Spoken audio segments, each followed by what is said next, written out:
नमस्कार दोस्तों, हमारे YouTube चैनल स्मार्ट प्रेप विधि में एक बार फिर से आपका स्वागत है। आज के इस वीडियो हम आपको बताने वाले हैं पंचायती राज के बारे में। दोस्तों, पंचायती राज के बारे में, इसका गठन कब हुआ, क्यों हुआ, कैसे हुआ, इसकी ज़रूरत क्यों पड़ी और पहले भी था कि नहीं था, इन सब बारे में हम एक डिटेल में बात करेंगे। तो आप धैर्य बनाए रखिए, वीडियो ज़्यादा बड़ा नहीं होगा। दोस्तों, अगर हमारे चैनल पर नए हैं तो इस चैनल को भी सब्सक्राइब करें। आइए समझते हैं पंचायती राज क्या है। इसको समझने से पहले हम आपको थोड़ा इसका बैकग्राउंड बता देते हैं। दोस्तों, पंचायती राज जो गांधी जी हमारे ग्राम स्वराज्य की भावना दिए थे, ग्राम स्वराज्य की अवधारणा दिए थे, ये पंचायती राज उसी से जुड़ी हुई चीज़ें हैं। उसी को लागू करने का प्रयास हुआ जिसमें इतना टाइम लग गया, कम से कम 40 साल। हमारा कानून या संविधान लागू होने के बाद भी इतना टाइम लग गया। फिलहाल आइए समझते हैं। सबसे पहले हम देखते हैं कि पंचायती राज का ये जो है लोकतांत्रिक विकेंद्रीकरण या फिर पंचायती राज का अर्थ क्या है। दोस्तों, इसके अर्थ में समझेंगे ग्रामीण स्थानीय स्वशासन। इसका हिंदी है, मतलब कि ग्रामीण स्तर पे जो स्वशासन है वो वहाँ के लोगों के द्वारा, वहाँ की जनता के द्वारा, वहाँ के मतलब गांव के लोगों के द्वारा, गांव की जनता के द्वारा, इनके द्वारा जब शासन होता है तो उसको स्थानीय स्वशासन कहते हैं। अब थोड़ा आगे समझते हैं इसकी स्थापना।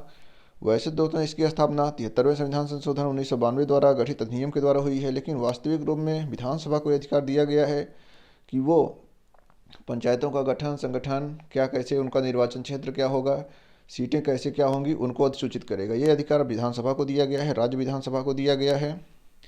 अब इसका थोड़ा बैकग्राउंड समझते हैं दोस्तों। बैकग्राउंड समझने में हम देखेंगे कि हमारे संविधान के आर्टिकल 40 में पंचायती राज के गठन की बात, आवश्यक शक्तियाँ प्रदान करने की बात और स्वशासन देने की बात की गई है। लेकिन इसी बीच में हम देखेंगे कि ये आर्टिकल 40 क्या है। दोस्तों, अनुच्छेद 40 हमारे संविधान के भाग 4 में डीपीएसबी, राज्य की नीति निर्देशक तत्व के अंतर्गत लिखा हुआ है। ये भाग 4 में क्या है दोस्तों? भाग 3 तो मूल अधिकार हैं और भाग 4 में ये लिखा है, मतलब प्रावधान ऐसा है कि जब हमारा संविधान बना था या फिर जब हमारा देश स्वतंत्र हुआ था, हमारे देश में गणतंत्र की स्थापना हुई थी, तो क्या था, उसमें हमारे पास इतने संसाधन नहीं थे। अंग्रेज पूरे देश को लूट चुके थे, पूरे देश का खजाना खाली हो चुका था, सारे संसाधन खत्म हो चुके थे, उद्योग धंधे नष्ट हो चुके थे जो स्थानीय स्तर पे थे।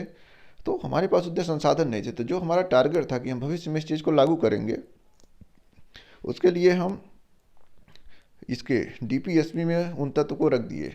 तो उन्हीं में से एक है आर्टिकल 40 जिसमें पंचायती राज है। इसके पहले सहकारी समिति के बारे में तो कानून बन चुका है। पशुओं से क्रूरता के लिए निषेध के लिए उस पर भी कानून बन चुका है। यूसीसी यूनिफॉर्म सिविल कोड जो है उस पर कानून बनने की बात चल रही है। तो धीरे धीरे सरकार जैसे जैसे समर्थ हो रही है, वैसे वैसे डीपीएसपी पे जो राज्य नीति निर्देशक तत्व हैं, जहाँ राज्य को निर्देश दिया गया है कि इन तत्वों को वो भविष्य में लागू करेंगी, तो उस पर धीरे धीरे काम चल रहा है। फिलहाल हम अपने टॉपिक में आगे बढ़ते हैं। दोस्तों, ये ग्राम स्वराज की भावना जो है, गांधी जी ने ग्राम स्वराज्य को बहुत अच्छे से समझाया है। इस बात को भी हम वीडियो के लास्ट में समझेंगे। फिलहाल हम आगे बढ़ते हैं, देखते हैं कि हमारे देश में पंचायती राज की शुरुआत कब हुई। दोस्तों, 1957 में बलवंत राय मेहता जी की समिति बनाई गई। यह समिति बनी थी कि सामुदायिक विकास कार्यक्रम चला था 1952 में, और 1953 में चला था राष्ट्रीय विस्तार सेवा। इन दो कार्यक्रमों की जांच करने के लिए या फिर इनका मान लीजिए कि निरीक्षण करने के लिए, समीक्षा करने के लिए समिति बनी थी बलवंत राय मेहता वाली। तो बलवंत राय मेहता समिति ने जो सिफारिश दी है, तो इस सिफारिश में यह चीज़ लिखा हुआ है कि लोकतांत्रिक विकेंद्रीकरण भी देश में होना चाहिए। इसी लोकतांत्रिक विकेंद्रीकरण के अंतर्गत पंचायती राज का गठन किया गया। अब थोड़ा समझते हैं कि लोकतांत्रिक विकेंद्रीकरण, पंचायती राज का मतलब क्या है। दोस्तों, लोकतांत्रिक विकेंद्रीकरण हो, आर्थिक विकेंद्रीकरण हो, राजनीतिक विकेंद्रीकरण हो, इन सब का मतलब एक ही है कि किसी भी चीज़ का संकेंद्रण केवल एक सरकार में न हो जाए, कि न राज्य सरकार में हो जाए, न संघ सरकार में हो जाए। इसके लिए जो स्थानीय स्तर पर लोग हैं, नीचे से, लोकतंत्र को ऊपर से नीचे नहीं आना चाहिए, नीचे से ऊपर जाना चाहिए। ग्राम स्तर पर, जिला स्तर पर, राज्य स्तर पर, प्रदेश स्तर पर, देश स्तर पर। अभी तक क्या है दोस्तों कि हमारे यहाँ जो प्रतिनिधित्व वाली सरकार है, उसमें हमारे प्रतिनिधि विधानसभा में या संसद में हमारा प्रतिनिधित्व करते हैं। इसमें क्या है, लोकतांत्रिक विकेंद्रीकरण में हम आगे आपको समझाएंगे कि यहाँ पे क्या है, भागीदारी लोकतंत्र है। मतलब कि एक तरह से प्रतिनिधित्व लोकतंत्र नहीं, भागीदारी वाला है, कि हमारे नीचे स्तर पर, ज़मीनी स्तर पर लोग उसमें भागीदारी करते हैं। ज़मीनी स्तर पर कैसे, जब गांव में पंचायती राज का गठन हुआ, ग्राम सभाएं बनी, तो गांव के लोगों को ये अधिकार दिया गया कि वो अपने एरिया में, अपने क्षेत्र में, अपनी ज़रूरत चीज़ों को कानून बनाएं। कानून तो नहीं बना सकते, मतलब उन चीज़ों को लागू करें, जैसे उनको पानी की ज़रूरत है या साफ़ सफाई की, या फिर कुछ छोटे मोटे उद्योग धंधे जो लगाने हैं, हस्तशिल्प उद्योग लगाने हैं, तो उसके बारे में अधिकार दिया गया कि ग्राम स्तर पर, मतलब गांव के लोगों को पता रहता है उनको असली ज़रूरत क्या है। आप दिल्ली में बैठ के नहीं बता सकते कि गांव को किस चीज़ की ज़रूरत है, क्योंकि दिल्ली में या फिर जो कानून बनते हैं पूरे देश स्तर पे बनते हैं। तो ये ज़रूरी है कि जो लोकतंत्र है वो ग्रामीण स्तर पे आए, सुशासन के स्तर पर आए, पंचायती राज के स्तर पर आए। फिलहाल हम आगे बढ़ते हैं दोस्तों। त्रिस्तरीय संरचना में क्या कहा गया कि इसमें ग्राम स्तर, ब्लॉक स्तर, जिला स्तर, तो इन स्तर में क्या होगा कि ग्राम पंचायत, पंचायत समिति, जिला परिषद, इनका गठन किया गया। इनके गठन में समझते हैं दोस्तों कि क्या चीज़ है। जैसे ग्राम स्तर पर जब ग्राम पंचायत बनी दोस्तों, क्या है कि आप देखेंगे जो ग्राम सभा होती है, अब ग्राम पंचायत, पंचायत समिति, जिला पंचायत, ये 3 क्रम होते हैं। जैसे कोई भी कानून, कोई भी बिल है वो पास हुआ, ग्राम पंचायत के पास गया, फिर उसकी समीक्षा के लिए पंचायत समिति के पास गया, फिर जिला परिषद के पास गया, फिर पास होके आगे बढ़ता है, गवर्नमेंट के पास जाता है, फिर वहाँ से फंड पास होता है। तो ये 3 स्तर पर पंचायत बनाने की बात की गई दोस्तों। अब थोड़ा आगे बढ़ते हैं। शक्तियों का जो स्थानांतरण है वो क्या है वास्तविक अभी ये देखिए क्या चल रहा है, बलवंत राय मेहता जी की सिफारिश ही चल रही है। अभी शक्तियों का स्थानांतरण की बात किया गया। पहले क्या था, कहने की बात थी कि हम गांव को भी सबल बनाएंगे, मजबूत बनाएंगे, आत्मनिर्भर बनाएंगे, ऐसी कोई बात थी नहीं, बस कहने की बात थी। तो इसमें समिति में क्या कहा कि स्थानांतरण जो है शक्ति का वो वास्तविक रूप में होना चाहिए। अगर ग्राम में लोकतांत्रिक विकेंद्रीकरण होगा, आर्थिक विकेंद्रीकरण होगा, तो ग्राम में स्वशासन आएगा और वो वास्तविक मतलब शक्ति का स्थानांतरण माना जाएगा। और इसमें कहा गया कि वित्त के पर्याप्त स्रोत भी होने चाहिए। अब देखिए दोस्तों, कोई भी संस्था कैसे चलेगी अगर उसको वित्त ही नहीं रहेगा। कोई भी संस्था, कोई फर्म, कारखाना, कोई भी कैसे चलता है, पूंजी की जरूरत पड़ती है, पैसे की जरूरत पड़ती है। तो इसमें कहा गया कि पूंजी की भी पर्याप्त व्यवस्था होनी चाहिए। आगे देखते हैं ग्राम पंचायत। इसमें क्या है, प्रत्यक्ष रूप से चुने हुए प्रतिनिधियों को डाला जाना चाहिए।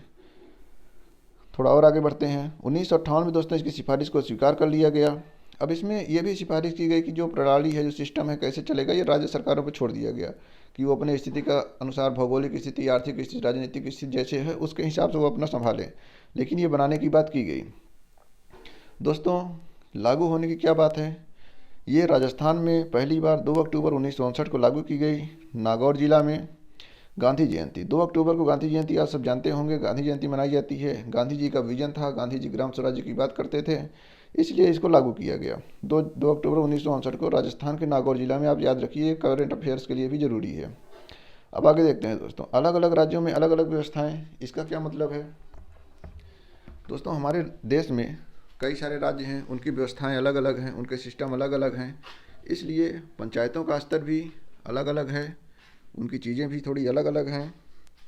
अब देखते हैं दोस्तों, जो न्याय पंचायत है, न्याय पंचायत के भी गठन की बात की गई, कुछ जगह पर न्याय पंचायत बनाए भी गए। अब थोड़ा आगे समझते हैं, आगे देखेंगे दोस्तों। इसमें हम यहाँ पे जब समझेंगे, अब थोड़ा हम पंचायती राज से संबंधित समितियों के बारे में बात करते हैं। पंचायती राज से रिलेटेड समितियाँ क्या हैं दोस्तों, मतलब विकास क्या कैसे हुआ इसके बारे में हम समझेंगे। तो अशोक मेहता समिति बनाई गई 1977 में, GV राव समिति बनाई गई 1985 में, LM सिंघवी समिति बनाई गई 1986 में। अब आगे देखते हैं, थुंगत समिति बनाई गई 1988 में। दोस्तों महिला आरक्षण की बात की गई थुंगत समिति में। अब इन समितियों के हम क्या है कि ना कि टेक्निकल जानकारी में नहीं जाएंगे कि मतलब कि इनकी तकनीक मतलब कि कितने पॉइंट थे, क्योंकि लागू तो हो नहीं पाई। क्या हुआ, कभी सरकार गिर गई, कभी बात मानी नहीं गई, कभी कुछ हुआ, कभी कुछ हुआ। तो जो लागू हुई हम उसके बारे में डिटेल में बात करेंगे, इनके बारे में हम उतना बात नहीं करेंगे। फिलहाल हम आगे बढ़ते हैं। एक गाडगिल समिति बनाई गई 1988 में। दोस्तों क्या है कि पंचायती राज की बात थी, सरकार का विजन था, बनाने का प्रयास चल रहा था, लेकिन कई बार बन नहीं पा रही थी, क्योंकि कुछ प्रावधान ऐसे थे जिसमें कि दिक्कत आ रही थी, कभी राज्यसभा में लटक जाए, कहीं सरकार गिर जाए, कहीं कुछ हो जाए, तो पारित नहीं हो पा रहा था। फिलहाल ये जब संवैधानिक, कैसे संवैधानिक बना उसका हम थोड़ा देखते हैं। संवैधानिक यात्रा क्या है पंचायती राज की। दोस्तों पंचायती राज की संवैधानिक यात्रा में हम देखेंगे कि राजीव गांधी की जो सरकार थी, राजीव गांधी थोड़ा इनिशिएटिव लिए, पंचायती राज को लेके थोड़ा सजग थे, वो चाहते थे पंचायती राज लागू हो। इसके लिए 64वां संविधान संशोधन किया गया 1989 में। लेकिन दोस्तों इसमें दुर्भाग्य की बात थी कि ये राज्यसभा में पारित नहीं हो पाया। कई बार क्या होता है कि प्रोविजंस ऐसे नहीं रहते। हमारे देश में लोकतंत्र है, यहाँ कोई भी चीज़ इतनी आसानी से नहीं होती है। अगर लगता है गलत होती है तो दूसरा सदन उसको रोक देता है, प्राथमिक सदन रोक देता है, क्योंकि जब तक दोनों सदनों में कोई भी बिल पारित नहीं होता तब तक वो एक्ट नहीं बन पाता है। इसी चक्कर में 64वां संविधान संशोधन राज्यसभा में पारित नहीं हो पाया और कैंसिल हो गया। अब देखते हैं अगली सरकार आती है। अगली सरकार में क्या है, BP सिंह की सरकार आई। BP सिंह सरकार भी पंचायती राज को लेकर सजग थे और चाहते थे जल्दी से जल्दी लागू हो जाए, लेकिन लागू होने फिर वही बात हो गई, वो मुख्यमंत्रियों का सम्मेलन बुलवाए, सब कुछ किए, जब संविधान संशोधन विधेयक पारित किए, मतलब कि लाए इसमें संसद में, लेकिन दोस्तों दुर्भाग्य से क्या हुआ, उनकी सरकार ही गिर गई। तो एक्ट पारित होता, इससे पहले सरकार ही गिर गई, तो फिर बात फेल हो गई। अब आगे बढ़ते हैं। नरसिम्हा राव सरकार आई। दोस्तों इस सरकार ने क्या किया कि विजन को ठीक से समझा, लागू करने को सीरियस लिया, मतलब कि यह था कि लागू करने की चाहत थी इनकी। और ये सरकार ऐसा नहीं था कि गिरने वाली थी, क्योंकि कई बार सरकार गिर चुकी थी। दोस्तों 2 बार सरकार की बहुत ज़्यादा अस्थायी रही, एक बार इमरजेंसी के समय, एक 1990 के समय। बार बार एक साल 2 साल के लिए सरकार बनती थी, तो इसमें काफ़ी ज़्यादा दिक्कत होती थी। लेकिन अब आगे समझेंगे इसमें हम। जब नरसिम्हा राव की सरकार आई तो इसमें क्या हुआ कि जो पुराने विवादित प्रावधान थे उनको हटाकर ये एक नया प्रोविज़न बनाए, नए तरीके से उसको लागू करने की कोशिश किए।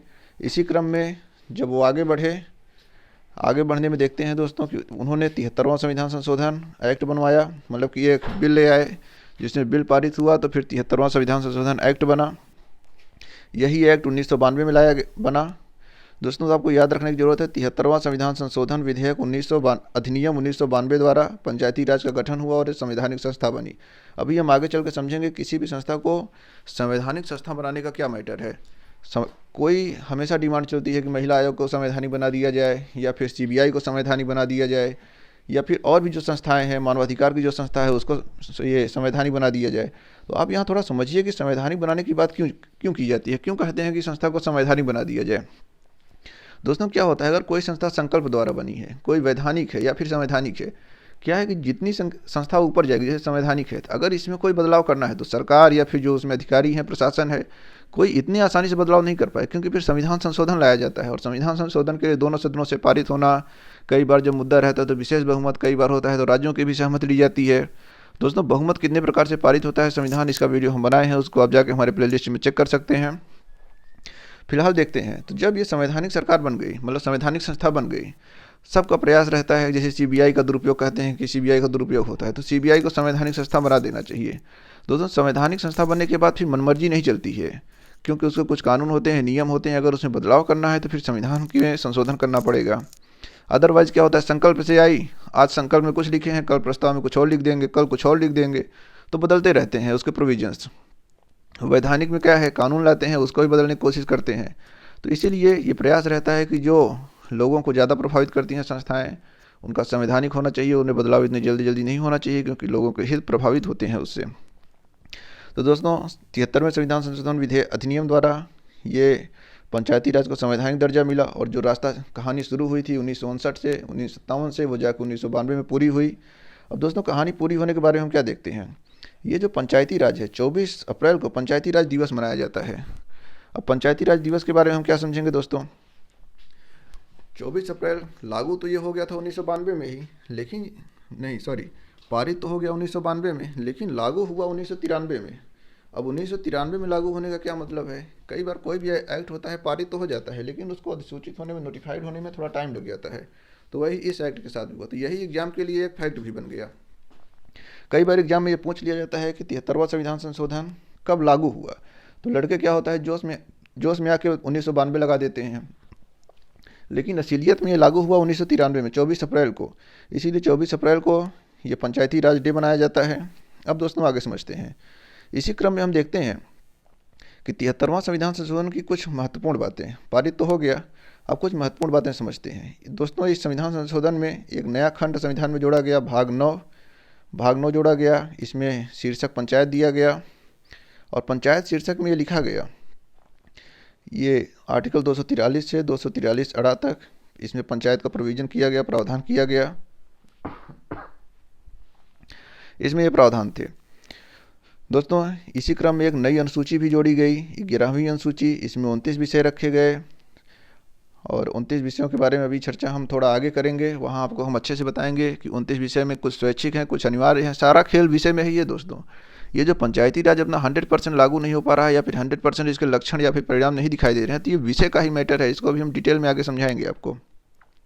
तो 2 प्रावधान तो ये हो गए। आगे देखते हैं। आर्टिकल 40 को जो DPSP में था, इसको वास्तविक रूप मिला, क्योंकि DPSP में आपको पहले ही बता चुके हैं, जो प्रावधान है वो कानूनी रूप से आप उनको चैलेंज नहीं कर सकते हैं, वो सरकार के ऊपर डिपेंड है। सरकार धीरे धीरे उन पर कानून बनाएगी जैसे समर्थ हो जाएगी।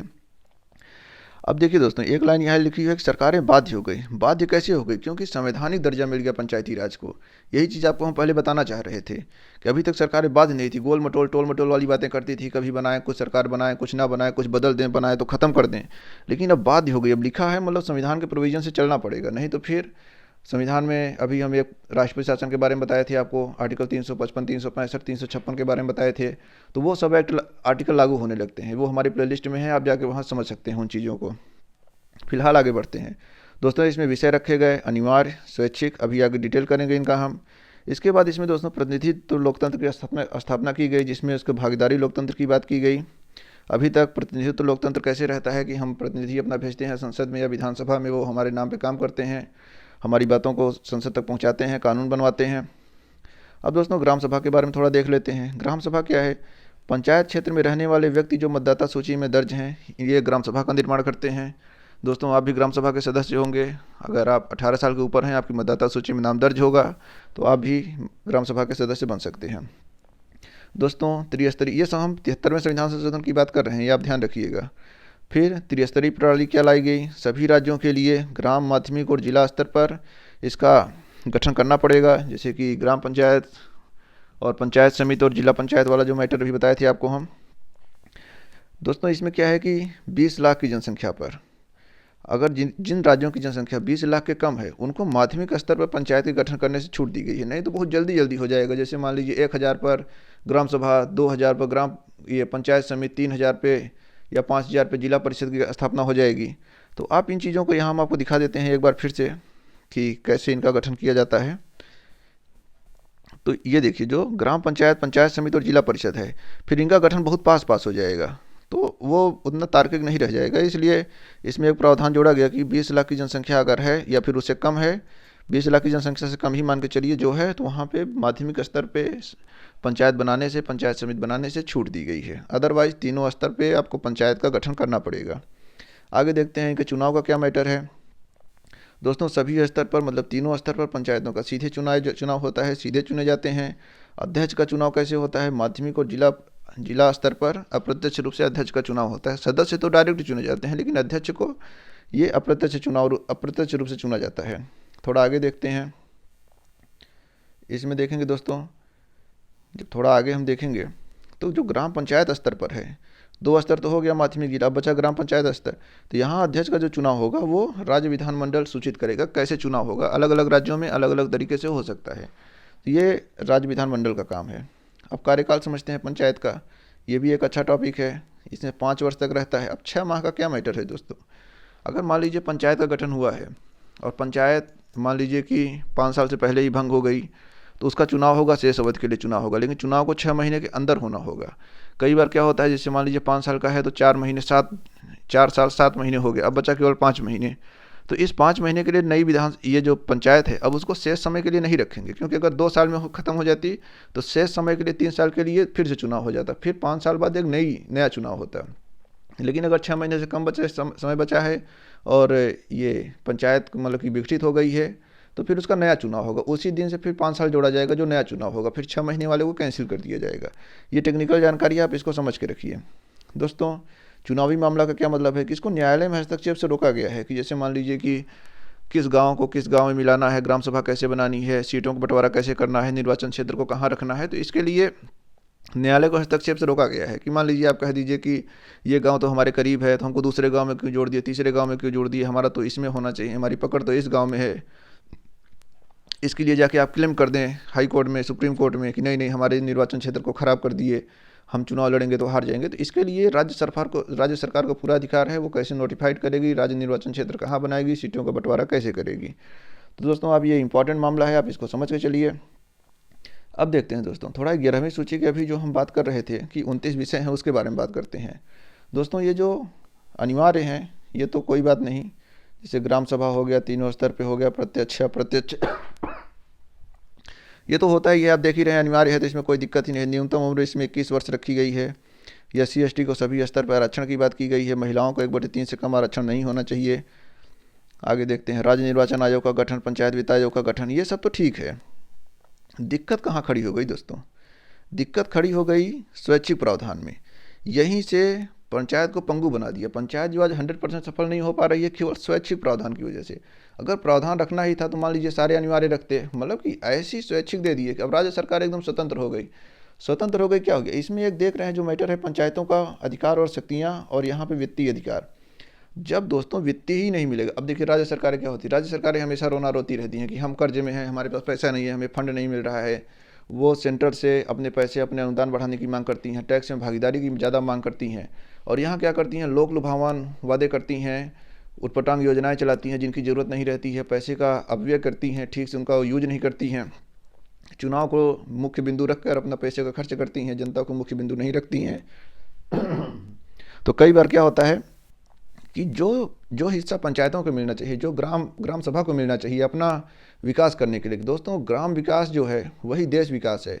एक प्रधान और प्रधानमंत्री ये जो हैं दोनों देश से रिलेटेड संबंधित हैं। अगर जिस दिन भारत भरे कितना भी विकसित हो जाए, जिस दिन ग्राम विकसित नहीं होंगे, ग्राम सभा विकसित नहीं होंगी, तब तक पूरा देश विकसित नहीं हो सकता है। देश को विकसित करने के लिए गाँव को विकसित करना बहुत ज़रूरी है। उसी क्रम में दोस्तों अगर गाँवों से पैसा छीन लिया गया, अब राज्य सरकारें क्या करती हैं, अपना फंड पूरा करने के लिए गाँवों की ओर बढ़ती हैं।